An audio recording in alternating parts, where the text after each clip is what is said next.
тоже был такой противный, надоевший кашель? Как вылечить кашель? Как вылечить кашель простыми народными средствами? Смотрите видео полностью и до конца. Я вам дам несколько эффективных, народных, проверенных жизнью и временем советов. Моя личная энциклопедия, которую вы не найдете в аптеках. Вы когда-нибудь задумывались, почему наши деды, работая на лютом морозе, забывали о кашле за одну ночь? Пока вы тратите тысячи на сиропы со вкусом химии, спасение пылится у вас в овощном ящике. Сегодня я открою вам свою личную золотую книгу рецептов. Я сам прошел через бронхиты и бессонные ночи, пока не вспомнил то, чему учили меня деды, бабушки. Досмотрите до конца, я дам вам пропорции, которые выверялись десятилетиями, которые спасают легкие за одну ночь. Подпишитесь прямо сейчас, чтобы не потерять эти пособия, и поделитесь с друзьями. Здоровье бесценно. Поехали! Друзья, я решил записать это видео, потому что сердце болит смотреть, как люди мучаются. Как-то в детстве, лет 20 назад, я так сильно простудился, что кашель бил меня буквально наповал. Ночью ни сна, ни покоя, одни мучения. Тогда моя старая бабушка Нюра, принесла мне обычную редьку. Я тогда и не думал даже, что эта редька может помочь. А утром проснулся здоровым человеком. Сегодня я передаю этот факел знаний вам. А пока подпишитесь, поставьте лайк, чтобы не забыть. И обязательно поделитесь этим видео с соседями, друзьями в соцсетях. Возможно, это видео кому-то поможет и спасет чью-то ночь. А если не поделитесь, то может кому-то и нужна будет помощь, но он ее не получит и будет мучиться. Ну что, начнем. Вы все знаете, что есть сухой кашель и мокрый кашель с мокротой. Так вот, вначале я поделюсь с вами рецептом от сухого кашля, когда горло дерет. Я назвал его шелковое молоко. Когда кашель сухой, лающий, вам нужно не лечить, а как бы смазывать горло, смягчать его. Вам нужно взять стакан жирного домашнего молока.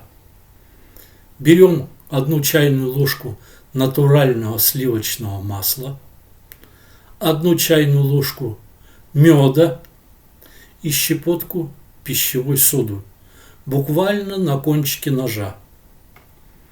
Как делать? Молоко греем до состояния горячо, но не обжигается. Примерно 60-70 градусов Цельсия. Сначала растворяем масло, сахар и в конце соду. Она начинает шипеть. Это нормально. Как принимать? Пить мелкими глотками, строго перед сном, уже находясь в постели. Сода разжижает эффективно слизь, а масло с медом создают защитную пленку. Картофельный спас. Многие делают это неправильно. Слушайте внимательно, как нужно сделать. Берем 5-6 средних картофелин, моем, но не чистим. Варим в мундире до полной мягкости. Сливаем воду. Разомните картофель прямо в кастрюле толкушкой. Так площадь отдачи пара увеличится раз в 5. Добавьте туда каплю пихтового масла или щепотку соды. Сядьте над кастрюлей, накройтесь большим полотенцем, так вот сверху. Дышите 10-12 минут. Важно, глаза лучше закрыть, потому что пот может в глаза попасть и глаза будет есть. Если станет слишком жарко, приоткройте слегка полотенце. После Сразу в кровать, под одеяло, никаких сквозняков. Друзья, вот еще для сухого кашля. От сухого кашля, правильно. Янтарное масло, золотой эликсир.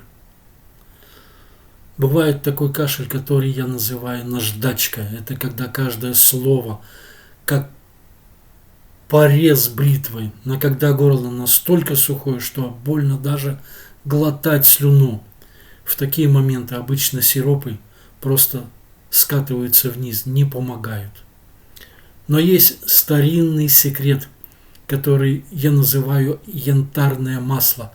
Это рецепт как жидкий пластырь. Он мягко обволакивает каждую трещинку в вашем горле и дарит мгновенное блаженство. Это когда острый, сухой кашель, ларингит, полная потеря голоса, царапающее першение. Пропорции. 1 свежий куриный желток. Идеально от домашней курочки. 1 столовая ложка качественного сливочного масла. 82,5%. 1 столовая ложка жидкого цветочного меда. 1/4 чайной ложки пищевой соды на кончике. 1 стакан 250 мл молока. Как приготовить? В глубокой чашке соедините желток и мед. Растирайте ложкой до тех пор, пока смесь не посветлеет и не станет пышной. Масло. Добавьте мягкое сливочное масло. Оно не должно быть растопленным в микроволновке, нет. Просто оставьте его на столе на час, чтобы оно стало как крем. Вмешивайте его в желтую желтковую массу. Подогрейте молоко где-то 50-60 градусов Цельсия. Если капнуть на запястье, должно быть сюда горячо, но терпимо. Внимание! Если молоко будет кипятком, желток сварится комками, и толку никакого не будет. Смешивайте тонкой струйкой, вливайте молоко в чашку, постоянно помешивая венчиком. Высыпьте соду, смесь начнет пениться. Это янтарная пена, самая целебная часть. Как принимать? Пить строго в теплом виде, маленькими глотками, задерживая жидкость во рту на пару секунд. Лучше всего за 30 минут до сна. Предосторожности: не использовать при аллергии на мед или яйца. Есть такие люди. Следите за свежестью яиц. Помойте их скорлупой с содой. Масляный туман. Невидимый щит. Бывает так.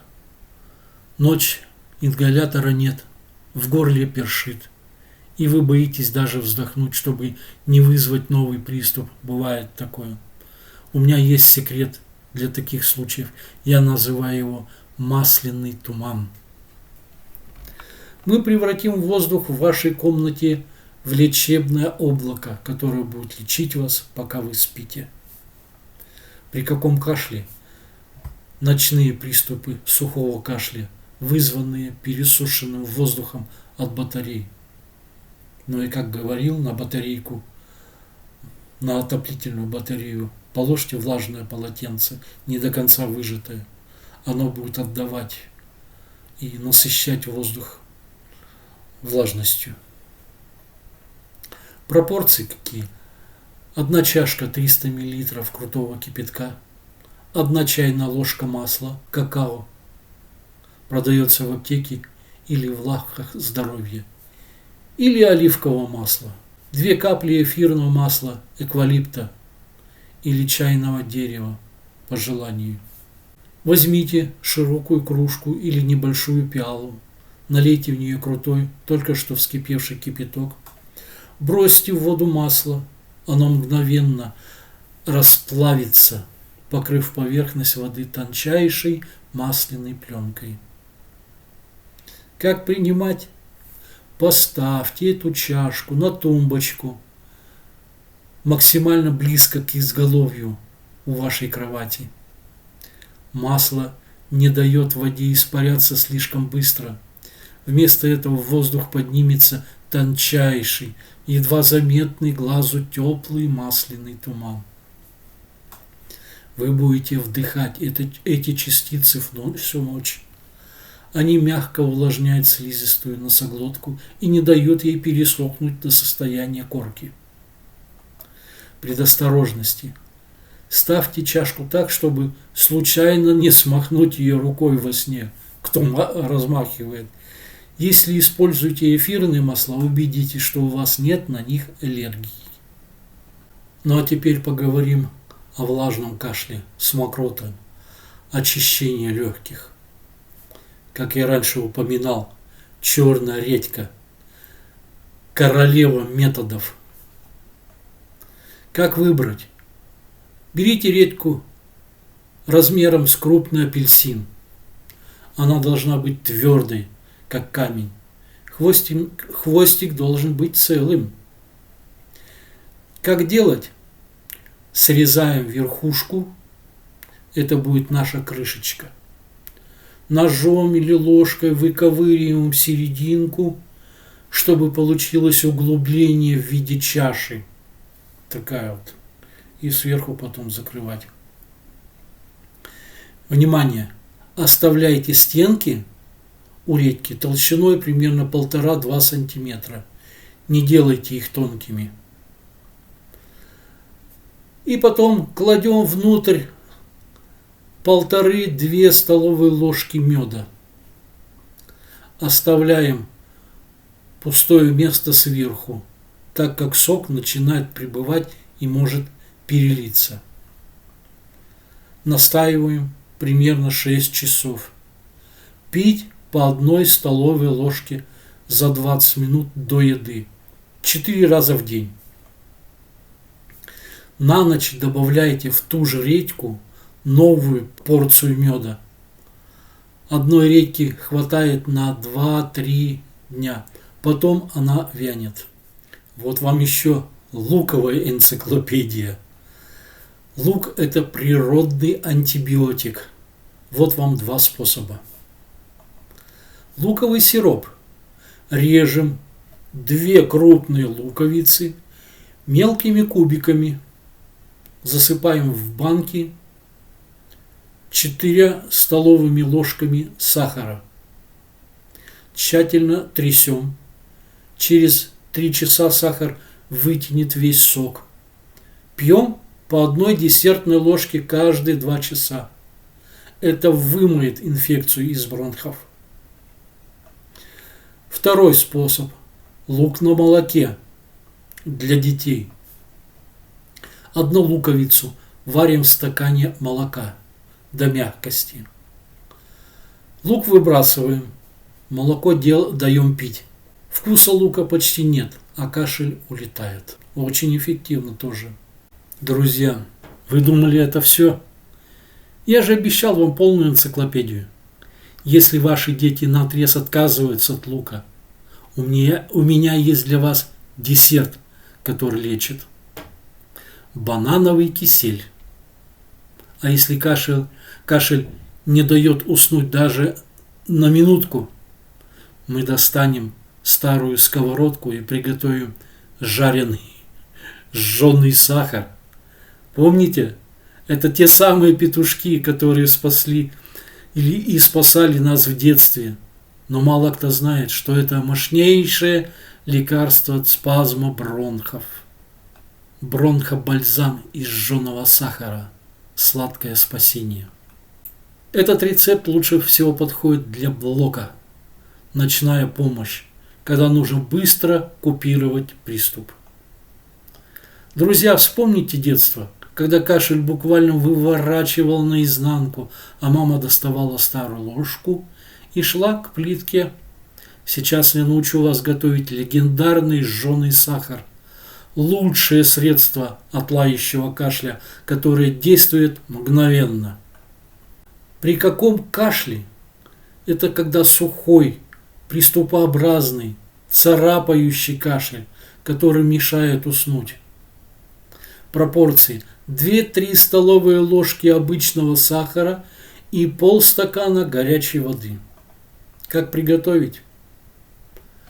Насыпьте сахар на чистую сухую сковороду или в большую металлическую поварешку. Поставьте на медленный огонь. Постоянно помешивайте, чтобы не пригорело, пока сахар не превратится в тягучую жидкость цвета крепкого чая, янтарно-коричневого. Важно, как только пошел приятный карамельный запах, сразу снимайте. Если передержите, до черного цвета будет горчить и пользы не станет, не принесет это пользы. Осторожно влейте этот сироп в горячую воду, он будет шипеть и стрелять. Будьте аккуратны. Размешайте до полного растворения. Как принимать? Пить по 2-3 глотка во время сильного приступа кашля или по столовой ложке 5-6 раз в день. Можно залить карамель в формочки и сделать леденцы для рассасывания. Как раньше петушки, помните? Предосторожности. Не подходит людям с сахарным диабетом. Будьте внимательны и осторожны с эмалью зубов. После приема прополощите рот водой. Чесночные слитки. Древняя магия исцеления. Этот рецепт – настоящий шок. Интрига на высшем уровне. А теперь держитесь, я сейчас скажу вещь, которая покажется вам странной. Чтобы вылечить легкие, мы будем мазать пятки, подошву. Да-да, вы не ослышались. Наши предки знали, на стопах находятся точки, напрямую связанные с дыхательной системой. При каком кашле? Это когда затяжной, тяжелый кашель, бронхит, когда инфекция засела глубоко. Пропорции. 1 крупная головка чеснока и 100 грамм жирной основы. Это может быть сливочное масло, свиной жир или вазелин. Как приготовить? Разотрите чеснок в ступке или пропустите через пресс до состояния кашицы. Смешайте его с мягким маслом или жиром до однородной пасты. Дайте смеси постоять 30 минут, чтобы эфирные масла чеснока пропитали жировую основу. Как принимать? Вечером перед самым сном тщательно вымойте ноги в горячей воде, вытрите насухо, густо намажьте подошвы чесночным маслом. Наденьте на ноги полиэтиленовые пакеты, а сверху плотные шерстяные носки. Ложитесь спать. Утром вы заметите, что от вас пахнет чесноком даже при дыхании. Это значит, фитонциды прошли через кожу в кровь и начали работу в легких. Не наносите на поврежденную кожу ранки, трещины, если есть. И если почувствуете сильное жжение, немедленно смойте, чтобы не получить ожоги. Кто сказал, что лечение – это всегда горько? Идеально для детей и кто не переносит резкие запахи. Самый вкусный кисель в мире. Сейчас я приготовлю средство, которое дети просят добавки. Это банановый кисель. Обволакивает ваши бронхи, как нежный бархат. Банановый бархат. При каком кашле? Это когда сухой, раздражающий кашель, першение в горле, когда кажется, что слизистая содрана. Пропорции. 2 спелых банана.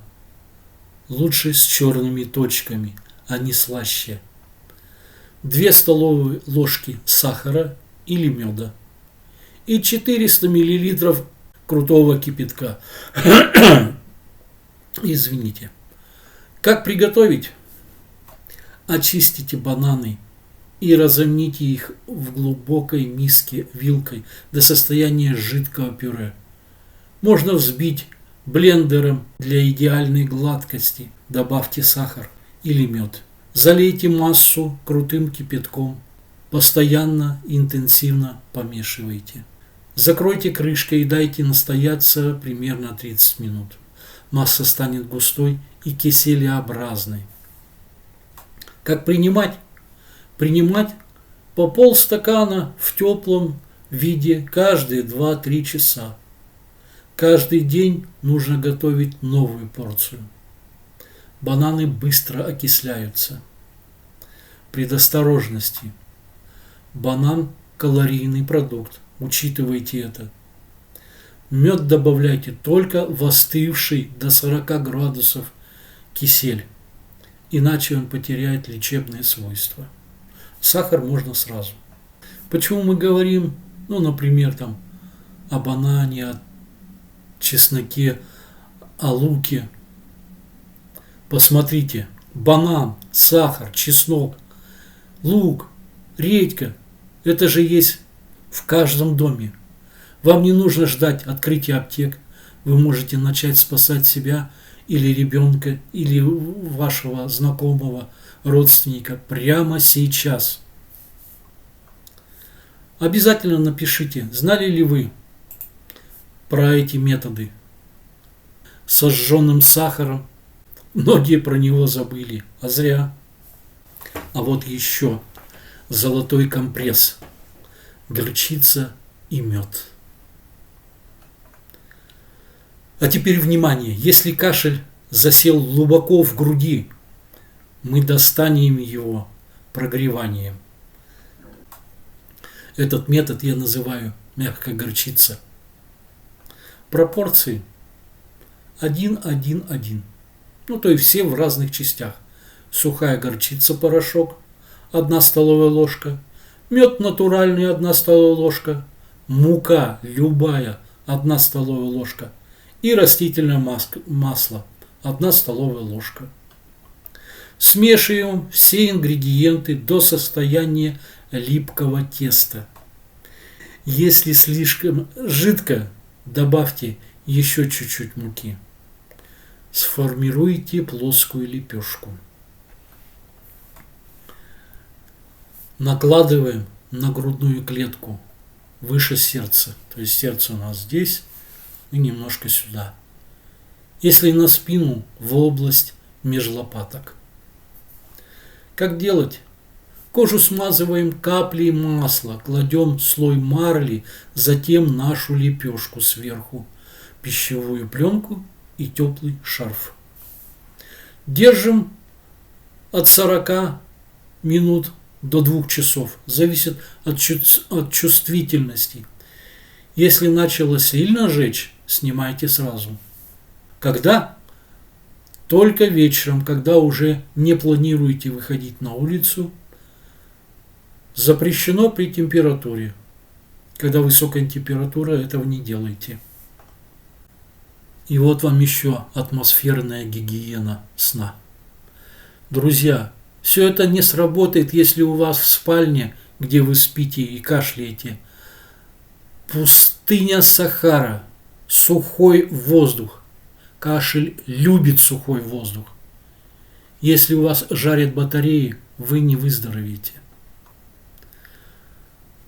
Если нет увлажнителя воздуха, возьмите большое банное полотенце. Смочите его в холодной воде, не выжимая досуха. Повесьте на горячую батарею перед сном. За ночь она отдаст литры влаги вашим легким. Вы проснетесь с влажным носом, а не с корками в носу. Я рассказал вам, несколько способов борьбы с кашлем, народными способами, что люди копили из поколения в поколение годами. Эти рецепты проверены людьми и временем, моими детьми и мной лично. Помните, если мокрота стала зеленой или поднялась высокая температура, не рискуйте, идите к врачу. А теперь просьба к вам. Поделитесь этим видео в соцсетях с друзьями, соседями, знакомыми. Давайте вместе сделаем этот мир здоровее. Эти знания не должны пропасть. А какой-то из этих рецептов помог вам больше всего? Может, у вас есть свой семейный секрет? Расскажите. Поделитесь. Или, может, ваша бабушка лечила вас как-то иначе? Давайте соберем здесь самую большую библиотеку здоровья. Друзья, свои видео я буду стараться опубликовывать 2 раза в неделю. Во вторник и пятницу в 19 часов. А короткие шортс-видео постараюсь, насколько хватит моих сил. Каждый день в то же время в 19 часов, а в выходные, субботу и воскресенье, я буду выставлять их в 12 часов дня. И снова хочу повториться. Подпишитесь, поставьте лайк, чтобы не пропадало это видео. Поделитесь с ними, с друзьями, соседями в соцсетях. С вами был Владимир. Будьте здоровы, родные. И пока-пока. До новых встреч.